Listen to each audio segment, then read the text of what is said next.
Great to see all of you. I'll be here all night, by the way. There has been a lot going on in our school system today. It's really been a historic day. Super proud of our kiddos and everything, but I'm going to contain that until it comes up in tonight's agenda, all the test scores that have been released, and just super excited this evening. I just remind the board of a couple of things that we shared with you guys and shared with everybody in the Mako family. Alyssa Cherney continues to put out publications that are just really second to none, and this is the most current edition of the Current, and it is just chock full of major events from the first quarter. So I ask that all of you take a little bit of time and peruse that magazine and spend a little time in it because there's some really good information in there. Of course, we talked a lot about proficiency. I want to say that one more time. Number one in 4th and 8th grade science. Number 2 in the state of Alabama in mathematics, and this is ACAP proficiency. And number 4 in ELA. So kudos to our students and our teachers and staff members, our leadership and our parents. Just outstanding job. Really enjoyed the Mako Scholar Society, the program that we had back for the 99th percentile students. Culver's, of course, sponsored that. Our ACAP and AP incentives. I forgot that we had that many teachers actually here in the building. HR probably should have given them a half a day for being here that night. Don't know what HR was thinking about. Hard work, high honors. Very proud of Paige and all of our AP scholars. Our Institute Awards, that's always a fun day. Our pep rallies and our parade. CSAN and Stars, it seems like that may have been last year, but it was not. It was early this fall. And then there was Mako Stadium and the athletic complex. There was the Alabama High School Athletic Association Game of the Week. And again, you can just flip through here and see all the great things that have happened with MAC, ribbon cuttings, and so forth. Just very proud of this publication and Ms. Cherney and the job she continues to do for our school system. Any comments from our board members? Any questions about that publication? No, it's just a first-class publication. I got a chance to work through it the other day, and it's absolutely awesome. Good, good. Well, if you've got any ideas, we're trying to do this now quarterly or so, is the notion. The electronic version is a lot cheaper than the paperback rendition. We like to do that paperback at least once a year for the state of the schools. But otherwise it'll be electronic, okay? I want to continue to talk about attendance, chronic absenteeism. We're proud of the job that our schools. Mr. Shaw is here tonight. I have not seen Dr. Law or any of the assistant principals from the elementary school. They're not with us apparently tonight. Now they're still wigging out. Meatloaf, we appreciate you being here. Or Ozzy, I don't know which one you are there. But guys, you continue to do a great job with absenteeism. To date, about a full point improvement overall the school district. The elementary school has improved 1.25. If that trend continues, they'll be at that 3.0 mark or so. And if you repeat the test scores you did last year, we know, well, we'll talk more in just a moment what that could possibly mean for the elementary school next year. They have topped out everything else except for chronic absenteeism. And that is the route that they have to take to get that perfect score. And then the middle school and high school, Mr. Shaw continued to improve there, 0.29, 0.3. Mr. Blevins, you had truancy court the other day, and I think we had 2, was actually today. This has been a long week, a short week. It's been a week. But we had just a few kids involved in that. So we're proud of the progress that we're making with school attendance. That is the key to student success. We cannot educate students if they're not here.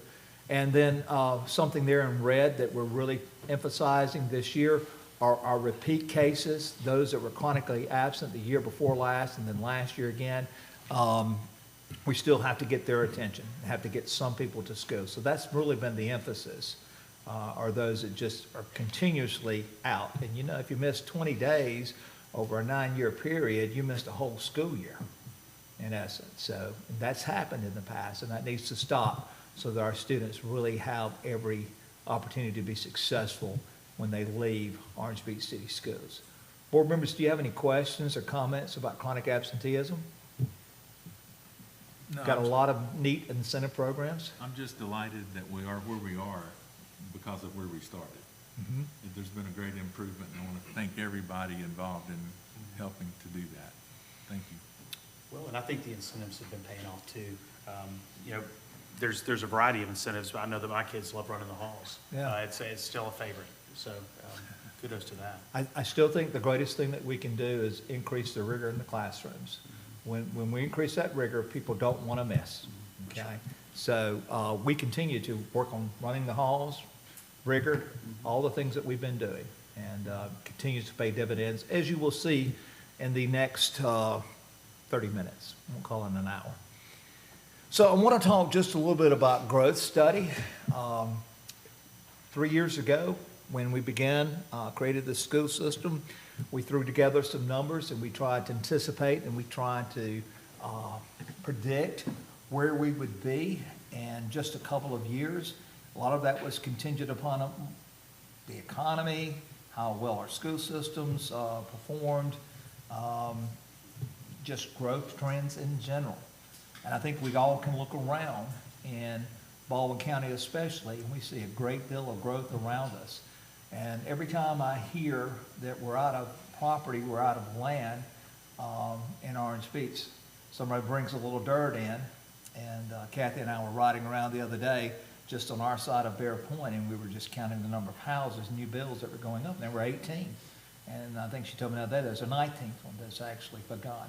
So people are continuing to build, and people are continuing to move here, and they're moving here in ways maybe we didn't see 3 years ago, where they're moving into second homes, they're moving into condominiums, certainly townhomes and so forth. So it's difficult to predict our growth. But I think as a board and as a city, I'm glad that we've got city council people here tonight, we need to continue to measure what we are doing. And as a board, you know, we have to decide along the way what our policies are going to be. We need to take a look at out of district. You know, that's something we really honed in on. I shared some numbers with you earlier this month. We're down from the 220 that we started with a couple of years ago to about 150 or so. And so there's been a reduction in 70, but we've increased by 20. So there's 90 students, in essence, that have come on board that were not here formally. So we need to continue to look at those trends, look at the numbers, and we need to plan accordingly. Because as we know, you can't start building or planning or doing anything once the numbers get out of control. Any comments before I look at some heat maps? No, I'm glad we're discussing this right now especially, so no questions. Okay. Our Power School program will create some heat maps of student populations, and just know that every time you look at these maps, they're relative to everything else on the map. So if we're pegging just Orange Beach City School students, it's just like a thunderstorm. If you see that red, that means it's densely populated. And where you see the light green, it's a lot less densely populated, but it's relative to everything else on that map. So in a moment, you're going to see a lot more green and yellow. And again, you just have to keep in mind, it's relative to everything else on that map. So it's still significant, even though there may not be any red there, okay? So when we start looking at all of our students on the heat map, of course, Orange Beach proper is where we have the most students. You see a little bit of red out there at Ono. And all this is online and can be viewed. I just did a couple of different areas around town. Of course, that's Ono Island. That's not in Orange Beach proper, but you can see Bear Point and Caswell just to the north and to the west there. And you can see where the majority of our kiddos reside. They're on Ono. And again, this is relative to everything else on the map. So this is now Bear Point, Caswell. It's not as red as the other map because the other map was relative to the numbers on it. But you can see where the kids live in some of our gated communities on the east, north side of Bear Point, on the south side of Bear Point, back down Canal Road there. And then we get over to East Orange Beach. You see the population pick up in and around the school there. Again, for those of you that have lived here a number of years, this is not too surprising. Over in Terry Cove, a little more sparsely populated, a little more spread out, but you've got different types of homes in there and a few businesses and so forth. And then you've got the pass, and this was really one of the more surprising maps. On the other side of the bridge, on the other side of the pass, we have 2 students. So we're not having to put a bus over that bridge, which is important for us to know, which we already knew that. And actually down the Beach Boulevard there, I think we've got somewhere between 15 and 19 kids. So there are really only 20 or so students that live beachside, if you will. And then there's the rest of the beach, all the way back to the state park. And I call this Midtown. I didn't have another name for it at the time. But you can see that is Cypress Village. I need to put my glasses on to make sure that I've got the right map here. Yep, that's Cypress Village that has the red in it. And again, it's relative to everything else on the map. That would be Captain's Cove, if I'm not mistaken, and they're on that map as well. So that's not too surprising. And Beaver Creek, all the way out to the end. And there's actually another map on the right-hand side, which is Prosper Apartments. Again, don't look the fact that there's no red there. There's nothing else on that map. So the yellow is really would be a red on a lot of other maps, okay? So I thought that was an interesting way to look at current student population. And doing growth studies, you have to begin with a basis. Actually, you really begin with what's been done in the past and the number of students where they're residing. And there are a lot of takeaways from this. You can look at the densely populated areas of Cypress Village, Captain's Cove, Spyglass, Prosper Apartments. And I'm not talking about just sheer numbers, I'm talking about density. Townhomes, condominiums, that sort of stuff. But then if I look at probably some of the more populated areas, I am going to talk about East Orange Beach, more than likely. So it's interesting to see where people currently live, and then it's interesting to look at where there is potential new development. Any questions about the heat map? You guys have had this for about a week now, and I have 2. Number one, who produced the maps for us? that is created by PowerScope. Okay. It's a, this one is not AI. I'm going to show you the pins in just a moment. And Ms. Walters and I played with AI and created the GeoPins that I'm going to share with you, which is another way to uniquely look at each grade level and to look at K-12 as a whole per student. Okay. And based off of number of dwelling units and based off our student population, can we make an assumption of the number of children that maybe, 0.5 or 1 or 2 per dwelling unit? 0.25. Okay, I figured that there was a number. About 4,000 households in Orange Beach, according to some of the most recent numbers, and 1,200 kids roughly give you, something relatively close to that. Nationwide, it's more of a 0.41, but we know we've got a lot of second home people. But I think there's another way that we can break those numbers down. And we can look at RS1s, RS2s, and we can look at PUDs and even get a better estimate of just what percentage of our kids are living in townhomes, what percentage of our kids are living in residential homes. I don't think that we can exclude the beach in any way, because I think we'll continue to be a product of our success, and those beach units, if they are a second home, could be easily a way. And that's what we're seeing a jump trend in. of, are people moving in to their second homes while their kids are in school. And they're able to, live here with us, which life is better here, we all know that, and perhaps not pay some of those high tuition costs where they're currently enrolled. Other takeaways from the heat map? Lisa, that makes sense from a math mind? The numbers there? Okay. And just for the public's information, we do have a number of students outside of Orange Beach, and those are still some out-of-district students that were grandfathered in back in the day, but a lot of those are our employees and the city's employees, their children, okay? And we do actually have just a few coming out of Florida, and they abide by our board policy, okay? So I want to mention those things. Now, this has not been made public, again, because you can drill down to the individual student's home, okay? And that's a flat map there. Those are not active. But for your purposes, board members, I have, and Ms. Walters has, made these geopins, and I'm just going to pull up the K-12. I'm not going to click too closely because I don't want to identify any one student. I kind of indicated to you guys that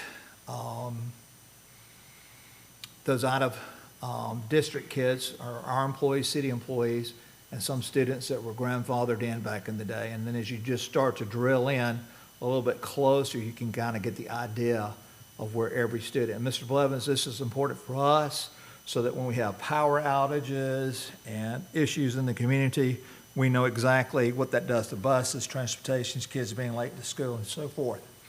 It's the first time we've done this, and actually imported this information into AI and told it to create a geopin map for us for every school, every student in our district. Thought that was pretty cool. I do. And this is live for you, okay? So kind of be careful with that information, but I think it's important as we have these discussions that you have this information. Other conversations, thoughts regarding this? When you were talking about the two that lived on the other side of the bridge, and you said we don't transport, is it just because they don't need Yeah, transport? correct. We have in the past, I think year one, we actually put a bus on that bridge. But those things are all important, just like going to Prosper when you've got high winds in the area. And, you know, at 35 miles per hour, we prefer not to put something like a bus on the road. And we've had that on more than one occasion, even in March, you know, for the front moving through. So I wanted to share that with you, let it be known that that information is out there for us to continue our discussions. And I've been working some with the city on just looking at what has been done in the past and where we are with residential subdivision and multifamily residential developments, just so that we can start to, you know, look at the potential number of households that are actually out there. And of course, not everything comes to fruition. So I think it's important that we take a look at all those and really try to predict what things look like in the next 3 to 5 years. It's really almost too late to plan for next year and the year after, because we all know that building projects or anything that you've got to do, major changes to the personnel take time. It takes time. I did, for Abbey Road and Oak Shores, provide you some links there. Those have, of course, both been approved, and you can see there, as far as just number of units, there's a lot going on there. And I'm hoping that we can work with the city in understanding just what their direction is. And, you know, it really has an effect on class size, student achievement, the whole 9 yards. Any questions about that? Am I seeing that the one that was just approved just north of the bridge, that's what, 137 units? Do I not see that? Over here on the next slide, no.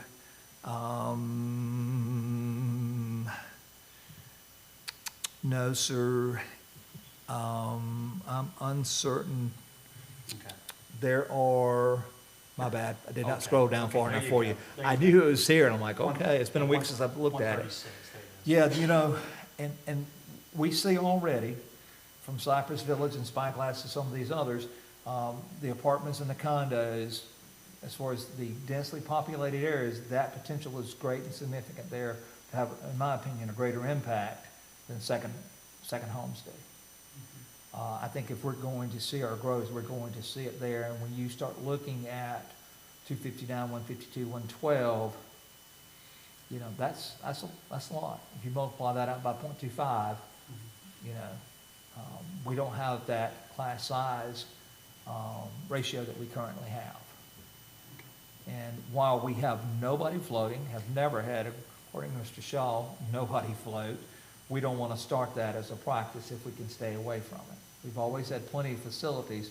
School people are kind of like gas. We'll fill up whatever object you give us. If you give us a 5-gallon can, we'll fill it up. Give us a 2-gallon can, we'll fill it up with the same amount of whatever. So I wanted to roll these things out at you, start that discussion. Mr. McKinney, I hope that maybe in the next couple of weeks we can have a retreat. Not only look at this, but we definitely need to go back and look at our strategic plan. You look at our objectives, there are a couple of things that no longer are pertinent. There are some things that we talked about in the past that you might want to consider, whether it goes in the strategic plan or just as something that we want to start keeping up with. But there's a lot of discussion I think we probably need to have in the next couple of weeks. Sorry, I forgot that other part was there. Thank you. Any questions about that?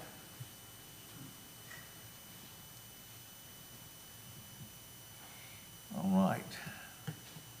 The financials, Mr. Gray, sir. What'd you like me to click on, sir?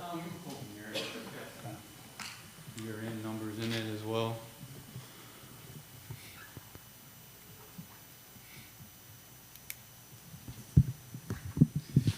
All right. I'm not sure how he has held off sharing all the great news today, but I kind of just wanted to start with, it has been good. I'm happy to say that we'll have the opportunity to talk about financials and provide some even more good news as we've met and exceeded quite a few of our goals this year. As always, our focus is accountability and transparency. Obviously, we focus on strategic planning, sound budgeting. Every department and individual played a key role this year, ensuring the fiscal stability while enhancing our educational mission. All of our resources have been allocated to ensure financial decisions supported both immediate needs and long-term sustainability. The year-end financial results are a testament to the effective financial management, collaborative leadership, and a shared commitment to accountability and excellence. So if what we'll do, just so we kind of keep everything somewhat normal, I'll go through September like we would normally go through any other month. It will shed some light on where we ended, but when we get to the end, I will talk more in depth about how things were budgeted, where we actually landed, and some of those variances that may have been out there. So September revenues were just over $6 million. Year-to-date revenues totaled $58.5 million for 111% of budget. So keep that $6 million improvement in mind. We'll talk about it later on. Expenditures totaled $4.9 million for September, bringing the year-to-date expenses to $50.6 or 100% of budget. So did a very good job at total dollars spent as planned. These charts finally mean something. We will talk about them a little bit later. We look at it throughout the year and we see large fluctuations between state and federal and local. We're finally at a point where we can compare those. Same with expenditures. We always like to look at instruction support. Note that that was 75% of the overall budget, excluding capital expenditures.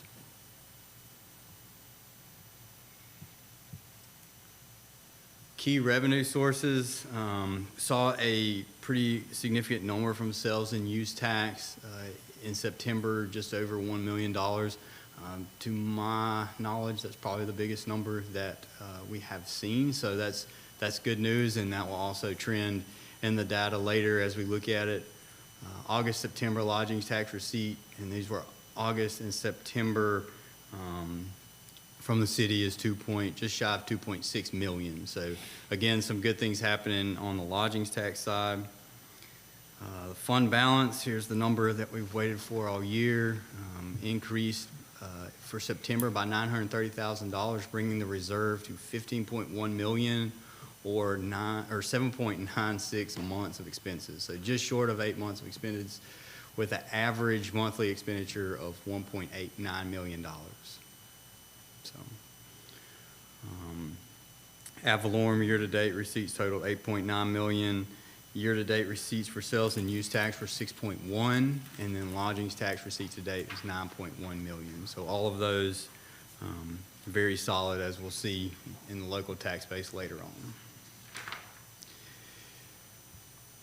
If you'll keep going down, sir, there's a big statement in there that we look at budget time, except this is not budget, these are actuals.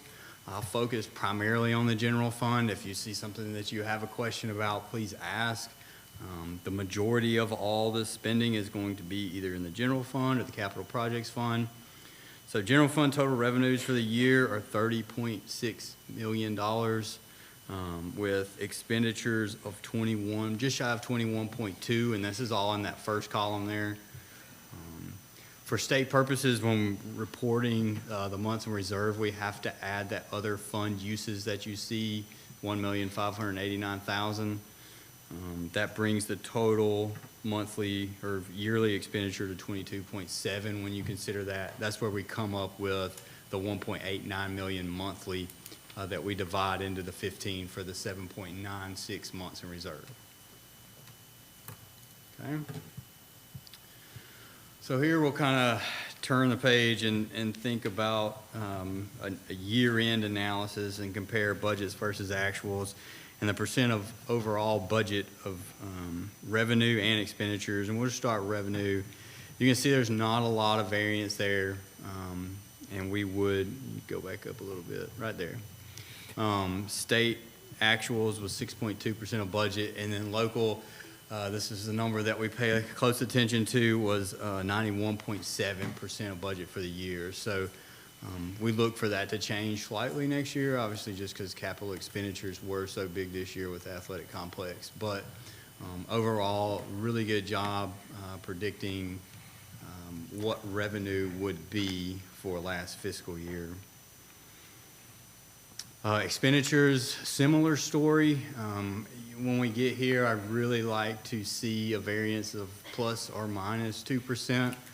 You can see we did a really great job in all categories. Capital spending be the furthest out of line, but keep in mind we'll see some of that favorability back next year. So this is really a timing thing of when big expenses for the athletic complex happened versus when they did not. So obviously no overspending in that category per se because it's a fixed amount. We're just looking at timing of 25 versus 26. So.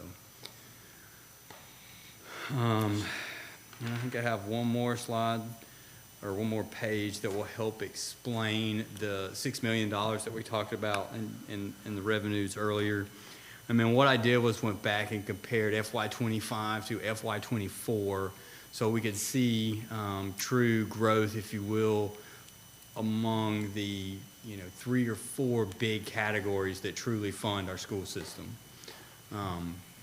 Countywide, ad valorem, you can see those numbers there, and they look like they're significantly up, but you have to consider the district, and then you have to add them together and really see that ad valorem was up roughly 10% year over year, which is a great place to be and really where we expected to be. Sales tax, pretty big jump there. It's hard to tell sometimes how the county reports this data, what's driving that. I will say, just looking at lodgings tax as well, the receipts for sales tax were up, but there's also a big number in use tax that's coming out of the county related to the mega site in Bay Minette. So there's a big jump there that's also providing some of these extra tax revenues. And then the local tax, I would really probably focus more on what budget was for local tax, which was $8.6 million. So we did come in favorable there, but there was some timing at the end of 24 that caused that number to look deflated, though it really wasn't. And then the big hitter there was the $1.6 million that the city appropriated to us that we put in a money market account that was to help pay the remaining debt payments for the elementary school all the way back to the original agreement. So it just really a strong year financially. Favorable growth in local operating income was a huge advantage, but we were very disciplined in our spending, especially if you consider the associated costs with the athletic facility around architecture, engineering, soil sampling, and the purchase of the furnishing and equipment to really bring that project to completion. So Which was all done with general fund money. this was general fund money, that's correct. It did not come from the city. So truly, some pretty good numbers and honestly, just a really great team effort overall to make this happen. Great report. Thank you. Thank you for making it come to life on paper. I appreciate it. I have a question. Yes, sir. What's our average cost per student per year, if you know it? right now? This Was year's 19.5. budget was right at $19,500. Yeah, per student.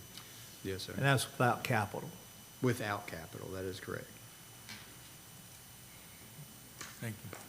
Okay, thank you. Thank you, Mr. Gray. To finish the year out at 8 months in reserve is just, in 3 short years, is just incredible.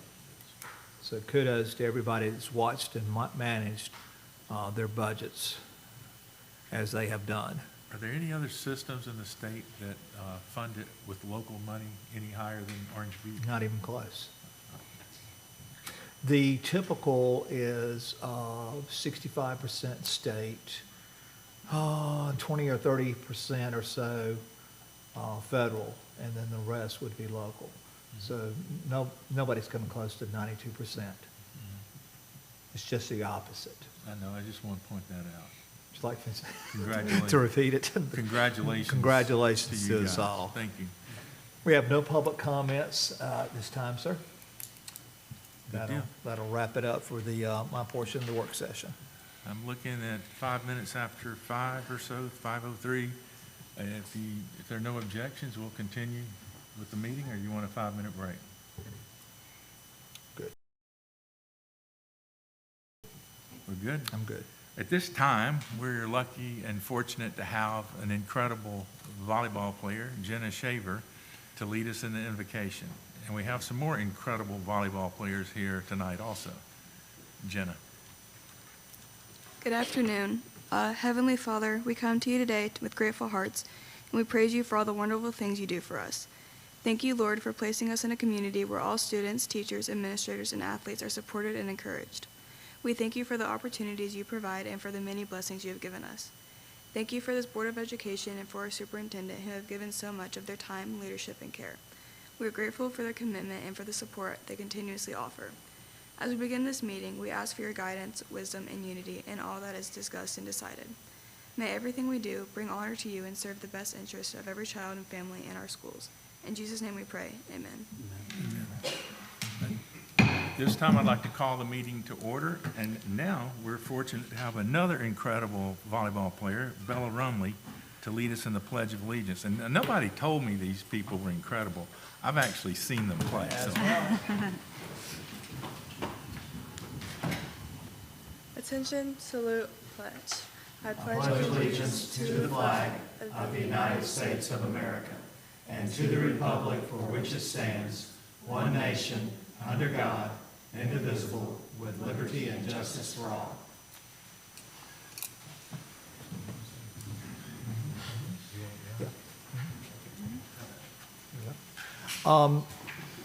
Coach Atkins, can you bring your players to the microphone and introduce everybody tonight, if you don't mind, please? Okay, Roxy. So we can get a good record in the microphone there, okay? Okay, so this is Jenna Schaefer and Bella Rumley. They are both sophomores, and were very instrumental in the success of our program this year and all the success that we had, and I'm very proud of them and all that they have accomplished. Very good. So Jenna, you guys come back to the microphone a little bit. Tell me a little bit about tell us all about your season. Record and how far you went. I mean, we know those things, but I want to hear it from you guys. Our record was 34-18, so that's pretty good. Yeah, it's really good. Don't believe what you see on Max Preps. It is not correct. And Bella, anything else about your season? How did it go? We all worked really hard to get to where we got, and I think we all wish that we would have went farther, and so we're all determined to get there next year. Final Especially Four for 2 us. years in a row is not bad, though. No, it's not. It's really good. And we lost to Cherokee County, who won it all. Were you rooting for them? Can you say that out loud? Yes or no? It's hard to root for them. I was rooting for them. Okay, well, that's a good comment. What was your favorite part of the season, Jenna? Just the way that our team is a family and we all support each other and work for each other and not just for ourselves. Yeah, that's huge in any organization in life, any aspect of life. Bella, what's your favorite part of the season? Do you have a favorite moment or anything? Well, we played in this tournament at St. Paul's, and we all like played together, and it definitely like kick-started our season like really well, and that's my favorite. So you know what it feels like for everything to come together, and that's necessary for a championship. For sure. Down the run of all the play in Birmingham and so forth. We're very proud of you guys. For me, it was seeing Kinsley go into the stands. That was my favorite part of the season. I'll never forget that. I'll never forget that night. It's about as cold in here tonight as it was in that gym that night. It's about 65 degrees, but we were winning, and I was not going to touch that thermostat. How many sophomores do we have on our team, Coach Atkins? 11. 11 sophomores. So we've got a lot coming back. We had 3 seniors this year. You want to tell us all about them? They're not here tonight. I think some of them are bowling and so forth. Right, so Ava, of course, Ava Hodo is going to be going to Arkansas to play softball and continuing her career, but we're just very fortunate that she was also a multi-sport athlete and wanted to contribute to volleyball, so we're very grateful. She had an amazing impact on all these young ladies, and we're going to miss her. Ella Bilbo was our setter, and probably one of the most improved players that I've ever coached. Very resilient and worked hard. And then Kinsley, of course, was just our little feisty go-getter, playing in the ball out of the bleachers and making incredible plays. And so I think she and Ella are both teetering on where they want to go play volleyball. We can help them do that. And so they're just trying to make a decision right now. That's great to have that opportunity. Thank you for your leadership. We've got 5 volleyball teams. We've got, I guess, about 60 girls or so that are involved in volleyball. Girls in the program. I'm especially proud of the fact you're not just building a team, you're building a program and a culture. And those things are terribly important to the people that are sitting up here on stage tonight. So thank you for what you do. Well, I'll tell you, one of the things about our culture started with Addie Roach last year. So I can't credit her parents enough with what a tremendous leader she has been and instrumental in helping us cultivate the culture that we wanted. And so we missed her this year and her impact on us, but she left a lasting impression. And you girls are excellent players. Bella, I don't want to get in front of anything you hit. I'm just saying. Absolutely not. I'd have 2 black eyes and a broken nose, no doubt about it. Definitely proud of them. So we're excited about the future. Jenna, if you guys will join us on stage, Bella, Miss Atkins, Coach Atkins, come on up here. We're going to get a photo right quick, as we always do, to commemorate this special occasion. At this time, I'm going to pass the gavel to Dr. Bauer. I had some retina surgery yesterday, and my vision is very challenged. So I'm going to let him get into the details. Dr. Bauer. Roll call, Ms. Courtney. Mr. McKinney, Present. Dr. Bauer, Here. Ms. Robinson, Ms. Nix. Here. All right, moving on to the approval of the agenda. You've all had a chance to look at that. Unless there's any changes, I'll entertain a motion to approve the agenda as written. So moved. Second. Discussion? All in favor? Aye. All right, those opposed? None? All right, so moving on to consideration of previous minutes. You've had a chance to look at the minutes from October 7th. If there's no changes, I would entertain a motion to approve. I move to be approved as presented. Second. All right. Discussion? No. All in favor? Aye. All right. You got to vote too. Oh, I got to vote. Okay, yeah, that's right. All right, so recognition of guests. Mr. Blevins.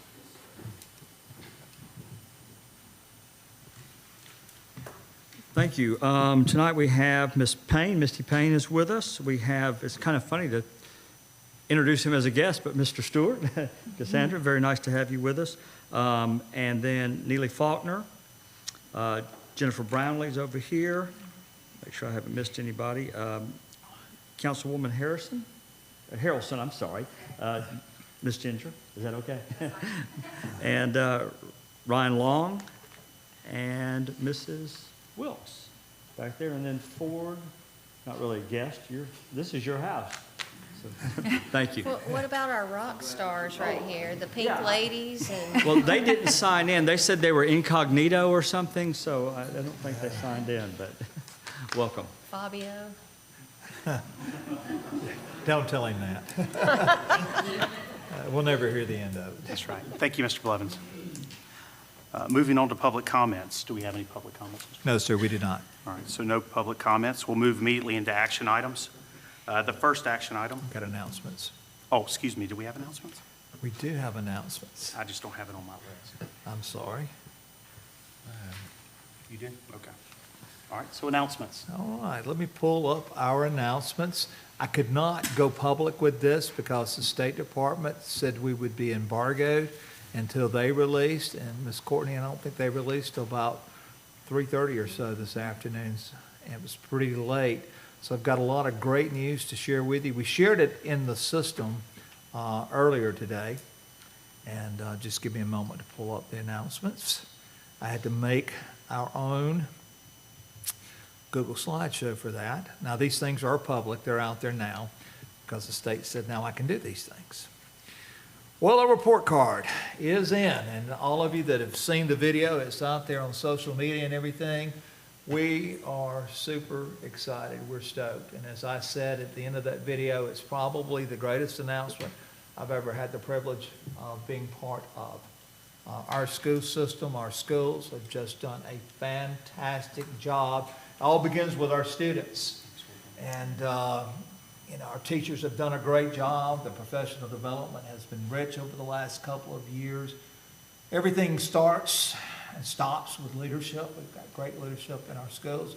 But board members, and I hate that Ms. Robinson could not be here tonight, and I'm thankful Mr. Stewart's here tonight so that we can all see these scores together collectively, because this is, Ms. Nix, it's a product of everything that we've done.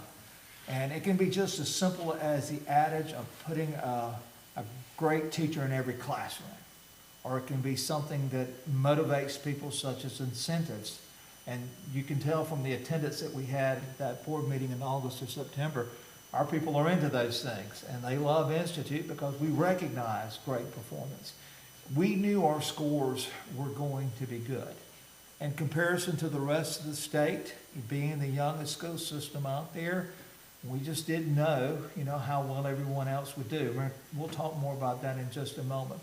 Elementary school, Dr. Long, Ms. Hart, Ms. Burleson, you guys in the wigs there, you've been wigged out all day long. I don't know how you're not pulling your hair out literally underneath those wigs, but you are true troopers. You guys are rock stars. Our teachers are rock stars. Our students are. Just phenomenal job, guys. 99 at the elementary school. How about a round of applause? That is absolutely outstanding. And Dr. Long, we talked about this earlier today. 12 100s, and you see where it is. We cannot do any better in achievement. We cannot, we can, but theoretically, they're not going to give you any more than 100% of the points. The only place for us to improve, and we're going to improve in all those areas, I promise you that. We may not get credit for it, we're going to improve, is that of chronic absenteeism. And you can do the simple math right there, and you see that 3800s, when it rolls up to 0.50, Ms. Nix, that 99 goes to a 100. And that's where it's already elite status. I don't know what's greater than elite, but there's got to be something. I'm sure Chat knows what it is. But great job. 97 the previous year, 99 this year. We got our fingers crossed, and we're going to work towards perfection, if you will, of some sort next year. Board members, do you have any questions about the elementary schools report card? Yeah, I'll start it. I mentioned it this morning that I didn't go as far to say that, that when we were developing the strategic plan, that this was a vision that was projected early on. But when looking at that 21-22 academic year, they were sitting at an 89. Yeah. And just to know how hard that those teachers and those students and those parents and those administrators have worked since that time frame when we developed Orange Beach City Schools, it's just been remarkable to be able to make the strides in attendance and test scores, and more importantly, can be at times relationships, because that's where it happens. Kids feel like that they're in a safe environment, they're going to perform well. They feel like that they have that relationship with their teacher, their administrators, and that they feel like school is fun, they're going to perform well. And that's a testament to you guys. Great, well said. I'm just gonna say I'm so grateful for all the effort from everybody. And I'll say this one time for high school too. You guys are knocking it out. I love it. Just keep going. Our students will benefit. They will be able to make a choice of where they want to go to college or whether they want to go to a trade school and be the best electrician or plumber or whatever. They'll have options, and I like options. So thank you for preparing them to have those options. Ms. Nix? I just think it's all about like expectations. You know, I have people say sometimes, oh, you expect too much out of them or you push them too hard or whatever, but our kids live up to what we expect from them. We have wonderful students, and what we expect is usually what we get. Yeah. Said the very same thing not too long ago. Children have not changed expectations out. That's right. They'll do what you expect them to do. And we're fortunate, we're blessed to have the students that we have in our school system. So that's the elementary school. High school, a few more indicators there. Very proud of what they have done. You can see that the academic achievement is staying steady. The growth is greater than 100%. I think, Mr. Shaw, when we talked this summer, it's actually 108%, but we're only going to get 100% of those 30 points that sit out there. Grad rate, we know that was good. And remember, this is not this past year's class. This is 2 years ago, okay? Same thing with college and career readiness. It's not this year's class. It's the previous year's class. It's 97. I think I said in the video 98%, but I had a lot of numbers going on. So I may have misspoken there, but it's 97%. And then Mr. Shaw down from 26% chronic absenteeism to 11.64. You know, we want to continue to hone in on that and get our kiddos in the classrooms, and I know you guys are making a great deal of progress. Up from a 94 from the previous year to a 95. Congratulations, sir.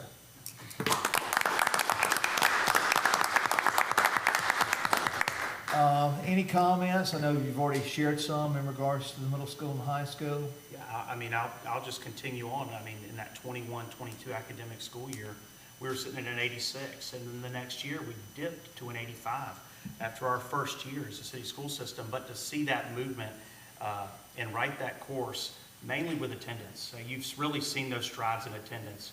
94 last year and 95 this year. So kudos to you, your team, the students and parents. Almost 10-point swing in both cases, elementary school and high school. Ms. Nix, you good? Yes, very proud. Very good. The next thing, I'll just caveat into this. When we sat down with the mayor 3.5 years ago, before actually coming in to Orange Beach City Schools, we talked about in 4 years' time being a top 10 school system in the state of Alabama. And his goal is to be the best in the nation, as is ours, okay? But we know we've got to climb to the very top of Alabama before we can be the best in the nation, okay? And really proud of this growth over the last couple of years. All the achievement is rolled into one. All the growth is rolled in. Grad rate counts, CCR counts, chronic absenteeism, and we'll drop down to kindergarten. And then we'll pick up some of those grades that weren't tested. So all those numbers are rolled into here, okay? And we don't have an end count, if you will, for proficient English language. So there's no points in that particular category. Guys, we moved the needle from a 95 last year, which was a really good score, to a 98 current year. How about that?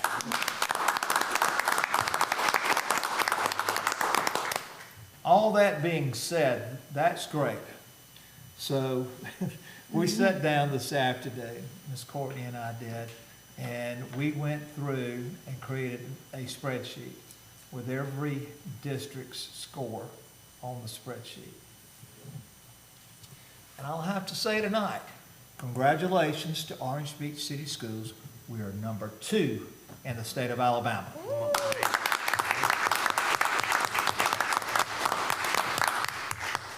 Unofficial results, we feel pretty good about it, don't we? Feel pretty good about it, but yes, We were doing some unofficial. transposing. She was at the bottom of the list, I was at the top of the list, and we met somewhere in the middle. And then we ranked these 24, 25. We were hoping we'd catch the Spartans. They are Spartans at Mountain Brook, aren't they? But they moved from a 98 to a 99. Congratulations to them. I was not surprised after I saw some of their proficiency scores. I knew they would be good. Vestavia Hills, 97%. Just to throw in some free and reduced numbers there, Mountain Brook is 2% free and reduced. We're about 25%. Vestavia's typically 10 to 12% free and reduced lunch. I do think demographics has a lot to do, poverty does, with achievement, okay? Piedmont continues to do a very good job there. Wasn't surprised by that. You see Homewood, Saraland, or Arab City, and all of them came in. Congratulations to our neighbors on the island here, Gulf Shores City, 91, 95, 96 this year, and I think that's something that they should be very proud of. You see some of the others, you see Hoover, you see Madison, and that link there, guys, is now hot for you. And the caveat here is this was done this afternoon, so it could be a typo somewhere, but I don't think if there was nothing glaring. It wasn't like we typed a 60 where there should have been a 90 or something.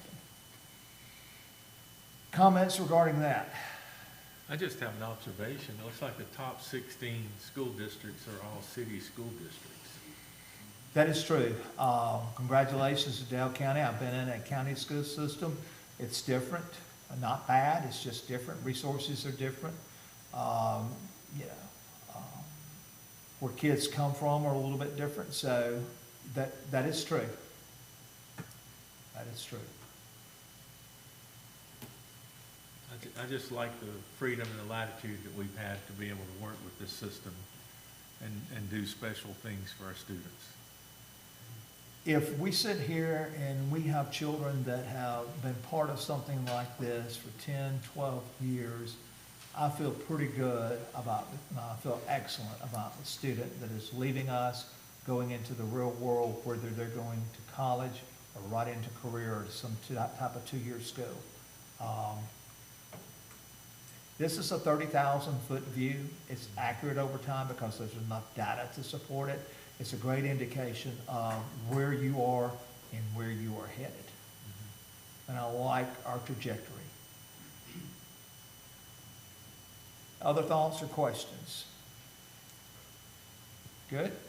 It's just scary being at the top because I feel like it's so hard to live up to that. And, okay, so the 98 went to 99. Now, can you still show improvement? We can show you the math that it can be done that can do that. And we know that there are some keys. We know that chronic absenteeism is one of those keys. And successful student achievement at 7th and 8th and 11th grade levels. I'm not going to beat around the bush. That's what we've got to improve upon. And it's more than just a score and being a 99 and being top. It is, again, that end product that we know that we're doing what we need to do with our students. We're moving them, giving them a better education when we see those numbers. Because you can't argue with the numbers.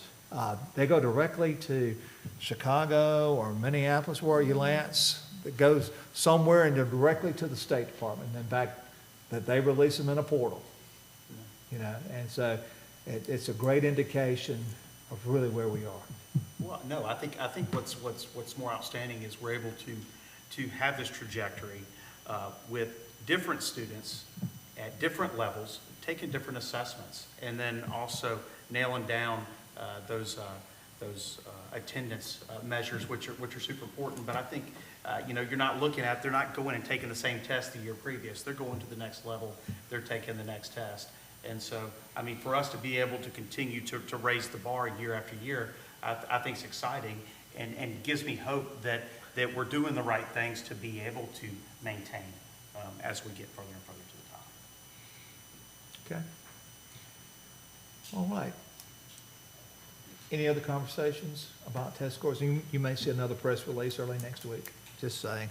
I do want to say one last thing, because I've had some people in the community say things to me like, well, it seems like all our school system cares about is test scores and numbers, and, you know, that's, and I totally disagree, but as a former teacher, I mean, how do you evaluate your school system? How do you evaluate your students? And it's always been through testing or whatever, and, I mean, as a student, Yeah. you got grades. That's how you know where you are. And so I don't want people to think that that is all we care about, because we care about our students, we care about our teachers, we care about our staff, our community. But this tells you where you are. It does. Thank you for sharing that. Very good. We were going to have a Plank Award presentation this evening, but Ms. Robinson was not able to make it. So we'll just hang on to that plank a little while longer, or maybe when I can get it to her. I just want to go over the calendar of events really quick, like with you board members. There's a lot on tap over the next couple of weeks, and I want to make sure that you're privy to all that information. We've got a special education Thanksgiving feast at the elementary school, is it? Ms. Burleson has stepped out, but I think it's at the elementary school, and that's at 11:30. Parents' Day, we get to serve our parents at the at the middle school and high school on the 18th, and then we've got two different waves, the 19th and 20th at the elementary school. One of my favorite days of the year that we actually get to go in and serve our parents. And then our students are out for Thanksgiving holidays. In one of my correspondences with you, I was asking for the 26th off for 12-month employees, but guess what? We're not scheduled to work that day. Don't tell Ms. Wilkes. She'll expect me to get up and go to work. But the 26th, we're actually already off, okay? So we don't have to ask for that tonight. I love our elementary Christmas program. On the 10th of December, hope you can make that, and then Grandparents' Day on the 11th. We'll have another board meeting and work session on the 11th as well. You see where students get out for their Christmas holidays. And then in January, we've got school board appreciation. Looking forward to that month. That work session and board meeting will come pretty quick. You see when the kids come back to school, and mark your calendars. These are your calendars. This is your calendar. The Legacy Banquet. Are we ready to make the announcement of what we're doing? We're moving it to Perdido Beach Resort this year. They have reached out to us and been a great sponsor and partner, and we're going to get together out there this year. And we've enjoyed the event center, and there's some pros and cons to that. And but I think there's just not a more beautiful place than PBR. And so we appreciate them rolling out the red carpet almost literally for us. And we'll be out there on that particular night. You see another work session and so forth in February. It's a couple of school holidays. And then you'll see the March, and then April, spring break. We'll do all our testing on the front side of spring break. We've got the Olympics this year. You'll want to mark your calendars, or we have for you, the 29th of April. Special Olympics hosted here in Orange Beach this year. Gulf Shores will be visiting us. And then graduation is set for the 21st, barring any concert at 5 p.m. I think is what we've already We're said. going to leave that high. Yeah, I think the Bee Gees tribute band is being in town that weekend. I'm kidding. Oh, I was You gonna like say, the Bee not Gees, again. don't you? You know who the Bee Gees are, I don't do. you? Okay. Just checking, sir. Yeah, is he? Just an old song. Yeah, loved me some Bee Gees back in the day. Casey Kasem counting down the hits from coast to coast.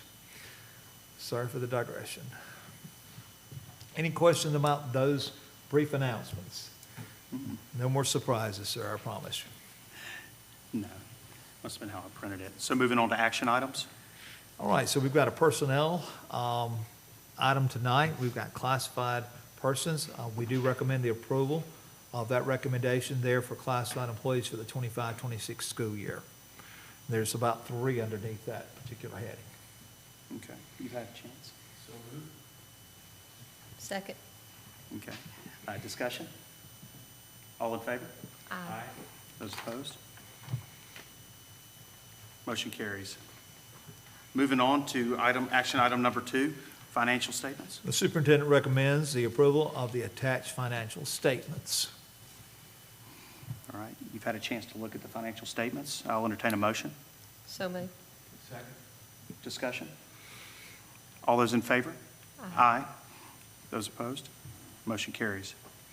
Moving on to item number 3, board policy. The superintendent recommends board approval of attached vaping policy. This represents the second and final reading of this policy. All right, you've had a chance to review this. I would entertain a motion to approve this vaping awareness policy. Second. Discussion? All those in favor? Aye. Those opposed? Motion carries. All right, and lastly, item number 4, surplus declaration. The superintendent recommends board approval of the attached declaration identifying the items listed as surplus property. Okay, you've had an opportunity to look at the item. I would entertain a motion to approve the superintendent's recommendation. So moved. Discussion? Yeah, I just had a question. So this is just old Chromebook? Yes, books? ma'am. Okay. We have to declare those. You see the serial numbers and everything there. I saw that list, yeah. Yeah, they're antiquated, and they need to move on. If we can find somebody to pick those up and purchase those, we will do so. Can you remind me what grades get the new Chromebooks? 149, 14710. 14710. Yes, thank you, Lance. We changed that from K369 to 14710. All right, we'll vote. All those in favor? Aye. All those opposed? Motion carries. And discussion items? There are none, sir. No discussion items. Well, our next meeting is scheduled for Thursday, December 11th, 2025. A work session will convene at 4:30. The regular meeting of the board will convene immediately following the work session. The meeting will be held here in the city council chambers. I'll entertain a motion to adjourn the meeting. So moved. All in favor? Aye. Those opposed? Thank you, everybody, for being here.